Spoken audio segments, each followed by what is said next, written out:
Welcome back. We're diving right into the A-Level Theory Paper 3 from the Cambridge Information Technology October-November 2024 series, Variant 32. This video is a quick one, as we've already covered questions 1 through 6 in the previous session. Now, it's time to tackle the remaining challenges, from question 7 all the way to question 10. Let's get started.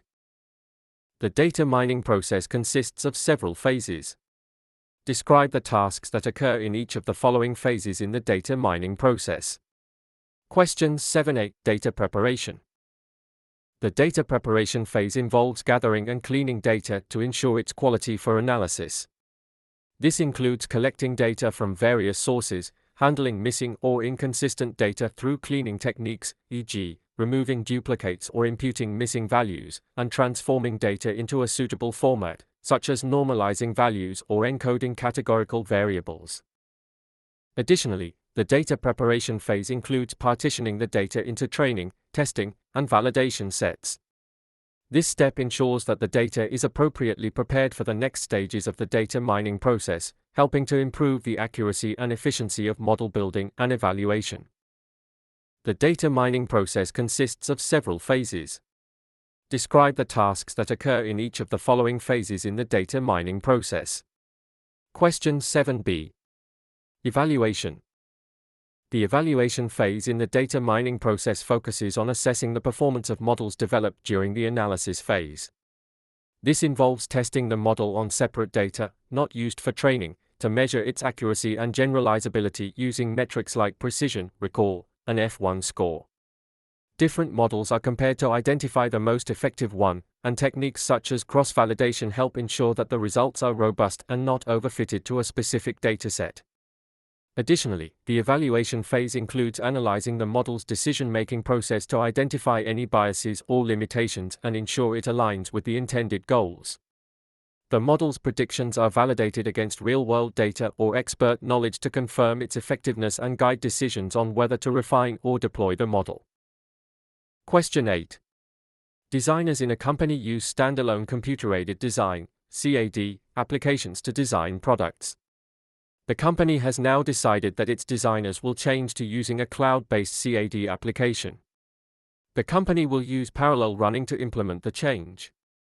Discuss the use of the parallel running method of implementation in this scenario.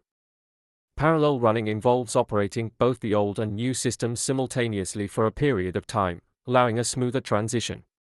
In the case of transitioning from a standalone CAD application to a cloud-based system, this method provides the opportunity for designers to familiarize themselves with the new system while still relying on the old one.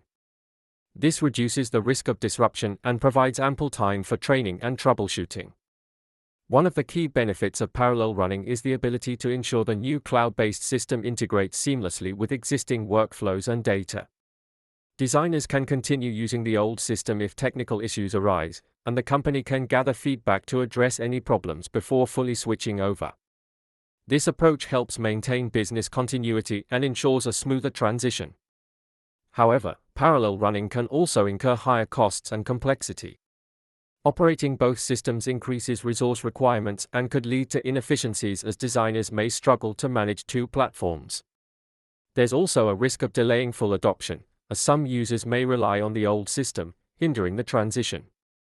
Overall, while parallel running mitigates risk, careful planning is essential to balance its advantages with the challenges it presents. Question 9a. Explain how stop-motion animation creates the illusion of movement. Stop-motion animation is a fascinating technique that brings inanimate objects to life on screen. It involves meticulously moving physical objects by tiny increments between each frame of a video. These could be puppets, clay figures, or even everyday objects. The essence lies in capturing a series of still images, each showing the object in a slightly different position. When these images are played back in rapid succession, the human eye perceives the subtle changes as fluid motion. This creates the illusion of movement, making the inanimate object appear to be alive and performing actions. Question 9a. Continuation. Explain how keyframe animation works to create the illusion of movement.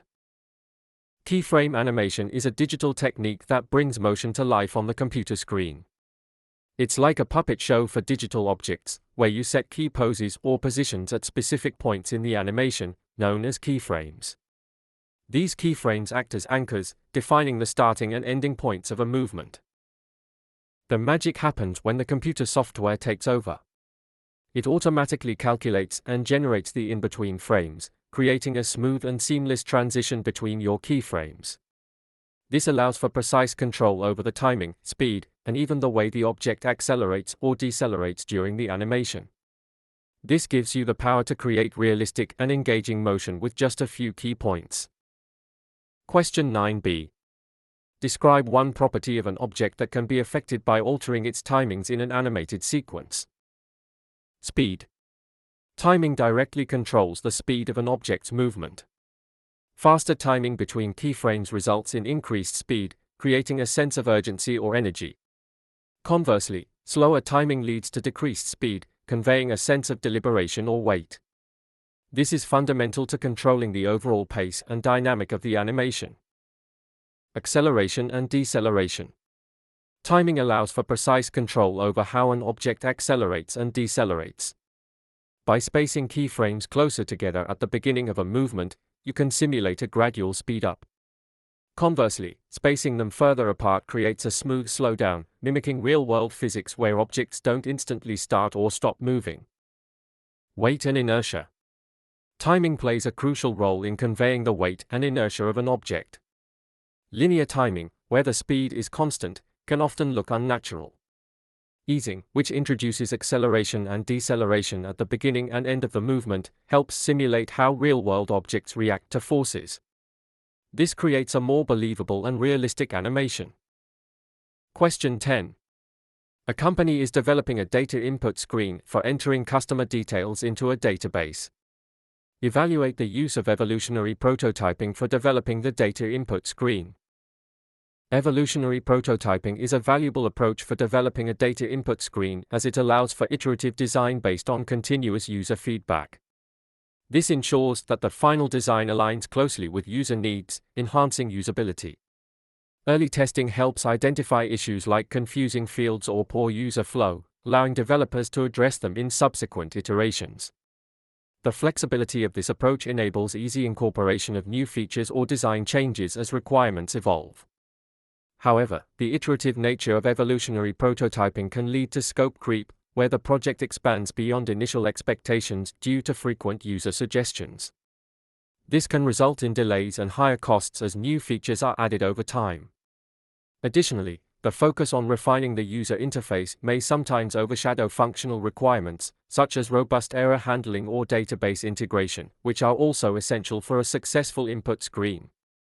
Despite these challenges, evolutionary prototyping offers the benefit of reducing the risk of building a system that doesn't meet user expectations.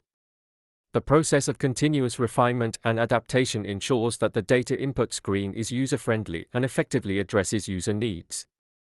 To be effective, the development team must balance the need for flexibility with the importance of maintaining a clear scope and addressing all necessary functional aspects. We've reached the conclusion of this journey through the A-Level Theory Paper 3 from the Cambridge Information Technology October-November 2024 series, Variant 32. I hope the explanations shed light on your queries and added value to your learning. Thank you immensely for tuning in and engaging. Until next time.